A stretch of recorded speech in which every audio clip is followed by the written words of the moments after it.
C'est actuellement le plus grand champion des sports mécaniques en activité. En l'espace d'une décennie, un jeune Alsacien, gymnaste discret, s'est transformé en monstre sacré du championnat du monde des rallyes. Les statistiques le concernant donnent le vertige. En 101 départs en championnat du monde, Sébastien Loeb a remporté 47 victoires, record absolu et même près du double de l'ancien record de 26 succès remporté par Carlos Sainz. Il a décroché 5 titres consécutifs de champion du monde, ce que personne avant lui n'était parvenu à faire. En un mot, il est considéré comme une légende vivante dans son domaine. Eurosport vous propose de revenir sur la fabuleuse trajectoire de Sébastien Loeb.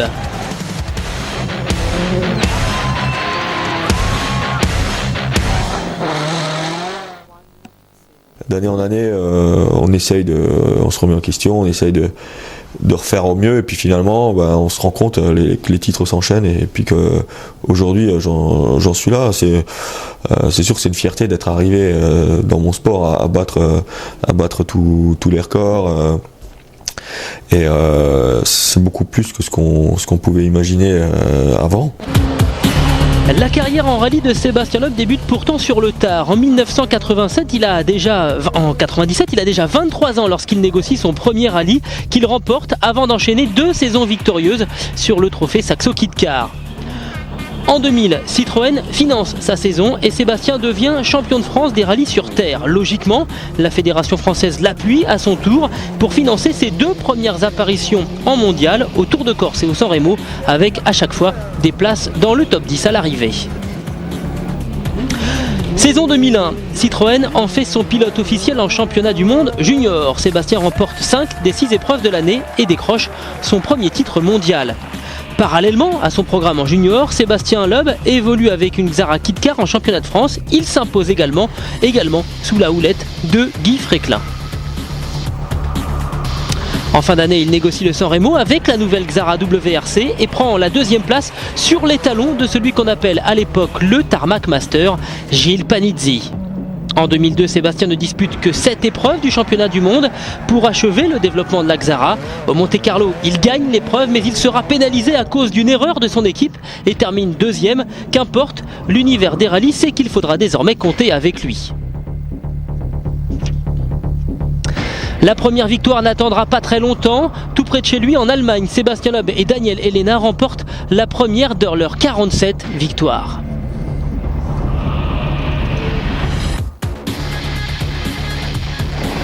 En 2003, Sébastien Loeb se retrouve aux côtés de Carlos Sainz et de Colin McRae, toujours chez Citroën. Le Français prend sa revanche en remportant le Monte-Carlo et les hommes de Guy Fréquelin signent un retentissant triplé. Redoutable sur asphalte, l'Alsacien démontre aussi des qualités énormes sur terre, faisant de lui un candidat très sérieux pour le titre mondial. Un titre 2003 qu'il n'obtiendra pas. Lors de la dernière épreuve de la saison, Citroën veut assurer le titre des constructeurs et demande à son pilote de lever le pied. La couronne revient ainsi à Peter Solberg. Loeb débute la saison 2004 avec 2 victoires au Monte-Carlo puis en Suède où il devient le premier pilote non scandinave à s'imposer sur la neige. Le Français remporte 6 des 16 épreuves de la saison. Il monte au total à 12 reprises sur le podium. Une régularité qui lui permet d'être sacré champion du monde à 3 épreuves de la fin grâce à une 2e place au Tour de Corse.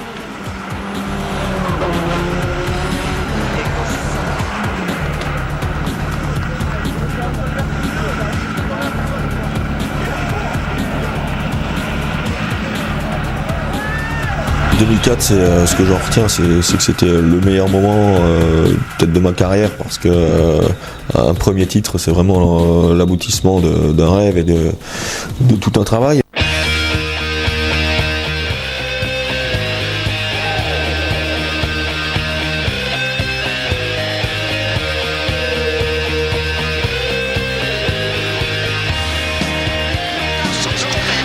Sébastien a dominé le championnat en 2004, il va littéralement écraser en 2005 la saison suivante. 10 victoires sur l'ensemble du championnat, nouveau record dont 10 succès consécutifs sur des épreuves terre.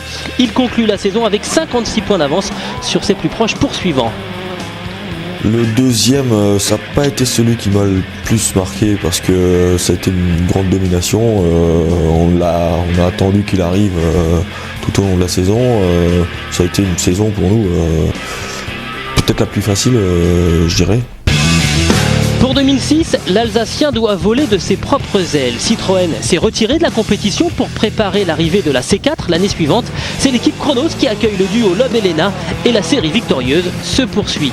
8 succès s'ajoutent à la liste des victoires, dont celle historique au Japon, la 27e. Cette année-là, Sébastien monte sur le podium lors des 8 premières épreuves de la saison, mais juste avant le rallye de Turquie, il chute en faisant du VTT et se fracture le bras. Heureusement pour lui, son avance est telle que Marcus Gronholm ne pourra pas l'empêcher de décrocher un 3e titre consécutif. C'est donc en suivant la dernière manche à la maison que Sébastien est sacré de nouveau champion du monde. 2006, là c'est un grand souvenir parce que c'était dans une équipe privée avec Chronos, même si j'étais dans de très bonnes conditions, mais il n'y avait pas le développement qu'il peut y avoir dans une équipe d'usine et c'était pour moi une nouvelle expérience aussi de travailler quand même avec une nouvelle équipe et en plus de finir la saison avec 4 mois de vacances et de gagner le titre quand même, c'était une sensation spéciale de gagner le titre à la maison, les bras cassés, voilà. À votre âge. 2007, retour officiel de la Citroën avec la C4, sans doute la saison la plus difficile pour Sébastien qui doit batailler sur chaque épreuve avec Marcus Gronholm. 2007, je pense sportivement mon meilleur souvenir. J'étais content d'avoir cet affrontement avec Gronholm tout au long d'une saison, chacun dans une bonne voiture à armes égales avec les mêmes pneus. Finalement réussir à gagner le championnat pour quelques points, ça a été un beau final avant qu'il parte en retraite. C'est le plus sérieux rival avec lequel j'ai eu affaire depuis que je suis arrivé en WRC, parce que vraiment c'est le seul où quand moi j'étais à la limite, parfois j'étais pas devant. Quand je ressens que je suis à la limite de la voiture, de tout, qu'on a les mêmes pneus, etc. Et finalement lui aussi est là, et c'est vraiment des bagarres au dixième de seconde, et c'est vrai que c'était des beaux affrontements, et je suis vraiment content d'avoir eu ce final l'an dernier avec lui. Avec cette 4e couronne, le Français rejoint Tommi Mäkinen et Juha Kokkonen sur le toit du monde des rallyes. Retour sur le parcours d'une légende vivante des rallyes, Sébastien Loeb. Nous venons de passer en revue le chemin qui l'a conduit jusqu'à ses 4 premiers titres. Alors est-il pour de bon le plus grand pilote de tous les temps? La réponse est unanime. Évidemment, c'est un des tout meilleurs. Il a toujours été très difficile à battre. Et à titre personnel, je suis content de l'avoir poussé dans ses derniers retranchements sur certaines épreuves. Bien sûr qu'il est le meilleur de tous les temps, il l'a prouvé. Et même si quelqu'un parvient à le battre de temps en temps, il reste le meilleur parce qu'il est 5 fois champion du monde. On aurait pu le comparer à Walter Röhrl, qui a été un pilote mythique, mais je pense que Seb est encore de la taille au-dessus. Et qui plus est, sa carrière n'est pas terminée. C'est un garçon qui a une volonté, une rage de vaincre hors du commun, et il a surtout une capacité, un calme et une capacité à analyser les situations qui lui permettent de toujours prendre la bonne décision, même quand ça va mal, et surtout quand ça va mal, et il prend la bonne décision pour limiter les dégâts. Et ça, c'est une intelligence de la course exceptionnelle. Mais celui qui le connaît le mieux, c'est celui avec lequel il partage l'habitacle de son auto, Daniel Elena. Ses points forts, c'est surtout son sang-froid, sa maîtrise, sa lecture de la route. C'est pas une tête brûlée, et il fait toujours attention, et il ne prend pas le risque ultime à chaque fois, et ses notes sont vraiment top.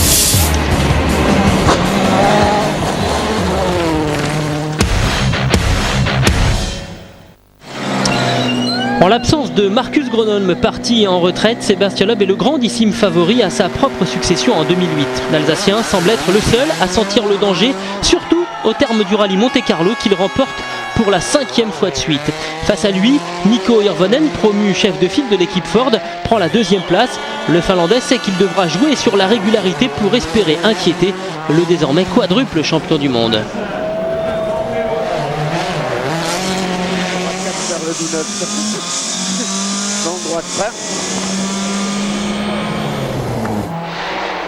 La Suède va donner raison à Mikko Hirvonen. Sébastien Loeb abandonne et le Finlandais s'installe en tête du championnat.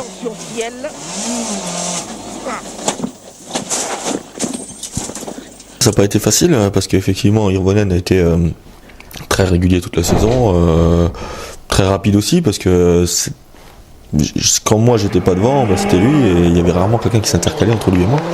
Donc le fait qu'il ait marqué à chaque fois et que moi j'ai abandonné 2 fois en début de saison, ça nous a mis dans une situation assez difficile. Le pilote Citroën n'a pas d'autre choix que de s'imposer sur les épreuves suivantes au Mexique puis en Argentine pour réduire l'écart qui le sépare de Hirvonen.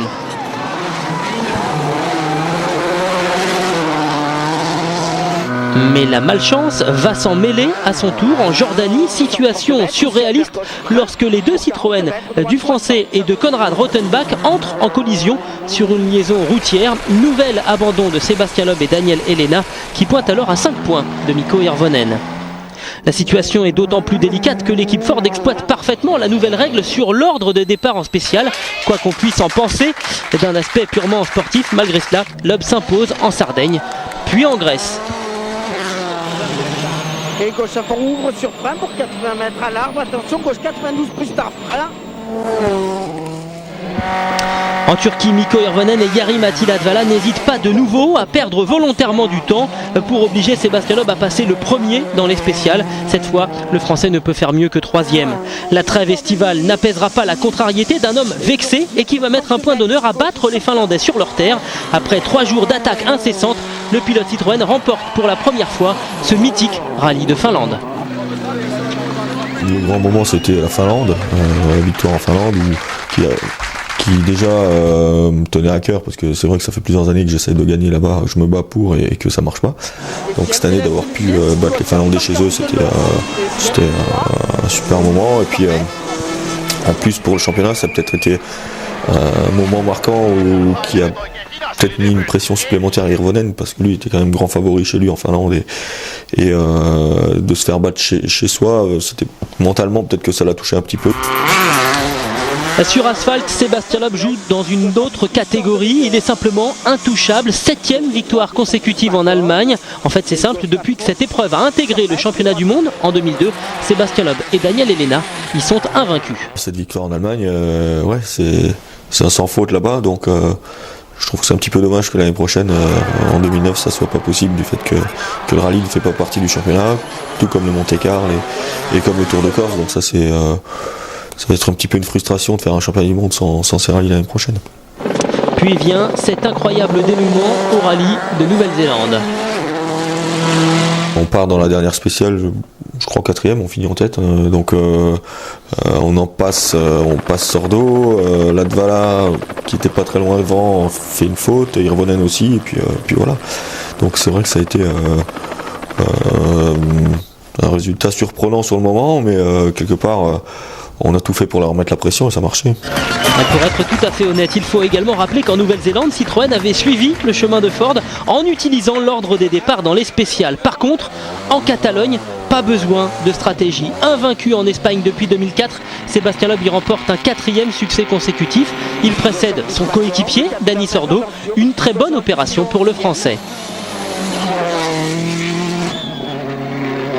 Sordo a réussi à s'intercaler, on a fait quelques doublés à un moment donné dans la saison qui nous ont bien permis de recoller au championnat et aussi au championnat constructeur. Donc c'est aussi grâce à lui qu'on a réussi à se rapprocher, quoi. 4e succès de rang également une semaine plus tard en Corse avec 14 points d'avance sur Hirvonen. Avec 2 épreuves encore à disputer, le 5e titre se rapproche. Au Japon, Sébastien Loeb va donc jouer placé, sachant qu'une 3e place lui suffit pour assurer sa 5e couronne. Le Français ne prend aucun risque et se dirige vers ce podium historique.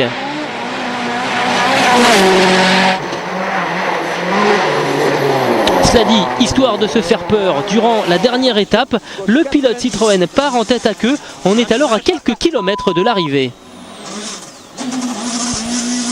Sans conséquence, ce dimanche-là, à Sapporo, Sébastien Loeb et Daniel Helena deviennent quintuples champions du monde des rallyes.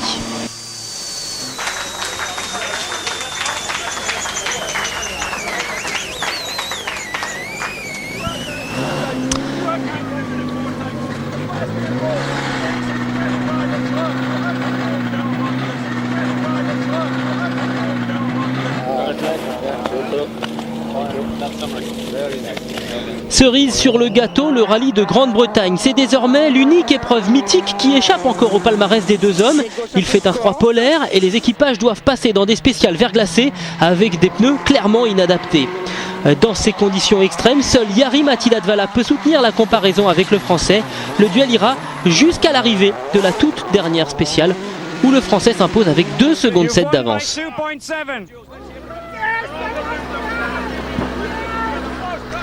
11e victoire de la saison, nouveau record, 47e victoire dans sa carrière, également un record, des chiffres qui semblent ne jamais devoir s'arrêter d'enfler. Et alors maintenant qu'il a battu tous les records, à quoi peut-il encore rêver ? Des grands défis en rallye, pas forcément, je dirais que c'est plus... de durée en fait. Le défi c'est que bon, pour l'instant on a duré 5 ans, c'est de continuer en gardant la motivation, en restant dans le coup une année de plus. C'est avant tout ça le défi. Après je peux pas dire que j'ai des objectifs vraiment particuliers, je roule parce que ça me plaît et parce que voilà, j'aime la bagarre, je prends du plaisir et puis c'est tout. Mais dans l'entourage de Sébastien, on confie parfois que le Français aimerait bien atteindre les 7 titres, ceux atteints par Michael Schumacher. Si l'an prochain on arrive à en gagner un 6e, on pourra se poser la question. Aujourd'hui, je pense que c'est 2 disciplines différentes. Voilà, Schumacher a été 7 fois champion du monde en F1. Moi, je suis 5 fois en rallye. Il n'y a pas de rapport direct entre les 2 disciplines. Donc aujourd'hui, non, c'est pas forcément un titre enfin c'est pas forcément un record qui m'attire plus que ça. Je roule plutôt parce que ça me plaît et puis c'est pas un objectif en soi, quoi. Le championnat du monde des rallyes va devoir prendre un nouveau tournant en 2010 avec un règlement qui évoluera vers des voitures moins coûteuses. Et justement, quel regard porte le quintuple champion du monde sur l'évolution de son sport ? Si les voitures conservent à peu près la même puissance, qu'on supprime tout ce qui est carbone, etc. à l'intérieur, la voiture sera peut-être un tout petit peu plus lourde, mais ça, quelque part, si c'est pareil pour tout le monde, moi ça me dérange pas du tout. Au contraire, si ça peut vraiment réduire les coûts, si ça peut faire un championnat plus animé, parce qu'il y a plus de constructeurs qui s'intéressent, parce que l'accès au championnat devient plus facile du fait que la boîte serait la même pour tout le monde, la gestion électronique aussi, etc. Ça peut rendre l'accès au WRC beaucoup plus facile. Au niveau de la sécurité, je pense que le rack, pour moi, ça a été un rallye extrêmement dangereux du fait qu'on n'avait pas d'ouvreur et qu'on n'avait pas de choix de pneus. Et on parle beaucoup de sécurité et là, pour moi, c'est vraiment un grand pas dans le mauvais sens, quoi. Donc bon, c'est comme ça, je suis le premier concerné, je suis dans la voiture, donc c'est pour ça que j'en parle un peu. On n'est pas forcément écouté, mais bon, c'est comme ça. Donc l'évolution... c'est vrai que je suis pas forcément content de pas mal de règlements, mais bon, c'est comme ça. Je suis pilote, je suis pas là pour faire les réglementations, donc je m'adapte aussi longtemps que je peux l'accepter. Et puis le jour où j'en ai marre, j'arrêterai. Un moment qui visiblement ne fait que trop tarder aux yeux de ses adversaires. J'espère que non, depuis le temps qu'il me des bonus, putain, non. Attends, le circuit c'est bien là, plus rien à prouver en rallye, non. Pas déconner, c'est dangereux, en plus il y a de la glace partout. Après la pause, on parlera justement des activités hors rallye de Sébastien Loeb. À tout de suite.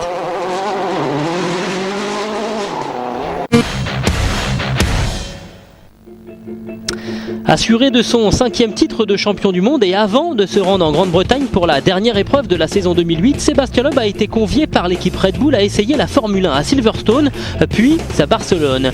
Le Français avait déjà roulé dans une Formule 1, c'était une Renault au Castellet fin 2007, mais cette fois, l'Alsacien a pris part à une véritable séance d'essai et pas simplement à une démonstration. Plongé dans les réglages de sa monoplace, le rallyman est parvenu à signer le 7e temps des essais qui s'étaient tenus ce jour-là sur les 17 pilotes qui avaient pris la piste. Mais Sébastien reste fidèle à son premier amour.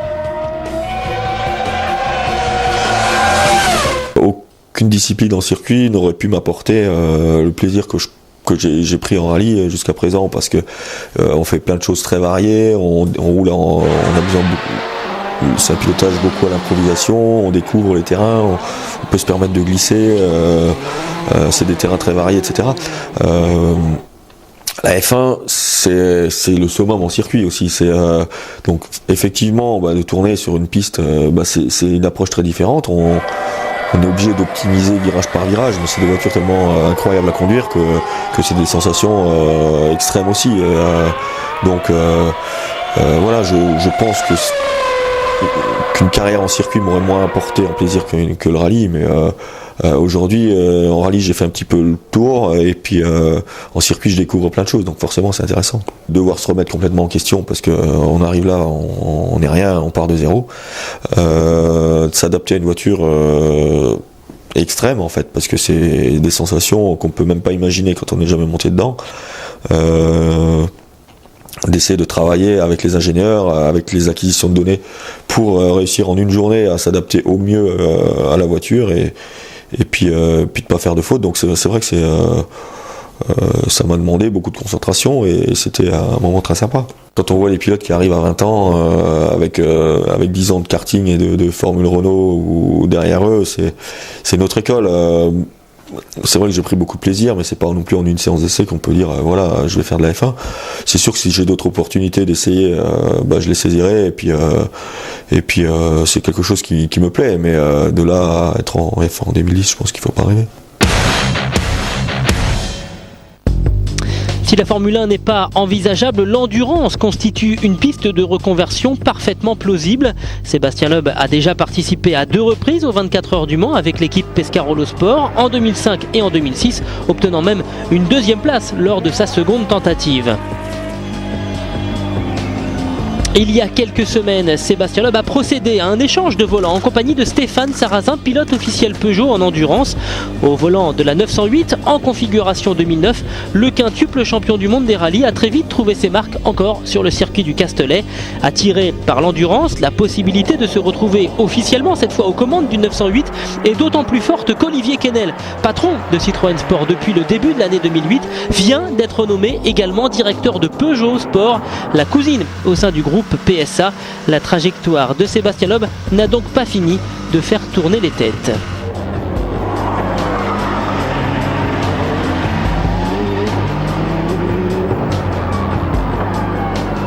En 2009, déjà, je devrais avoir l'occasion de rouler un petit peu en essai pour Peugeot, pour voir. Moi, ça me donnerait une bonne idée. C'est vrai que je m'intéresse un petit peu au circuit. Ça me donnera l'occasion de voir si vraiment ça me plaît, si vraiment je peux être au niveau, parce que c'est quand même quelque chose de très différent. Et puis après, de participer aux 24 heures du Mans, pourquoi pas, mais pour l'instant c'est trop tôt pour savoir. Je sais que en 2009 je vais faire du rallye, en 2010 probablement aussi, mais aujourd'hui rien n'est décidé, donc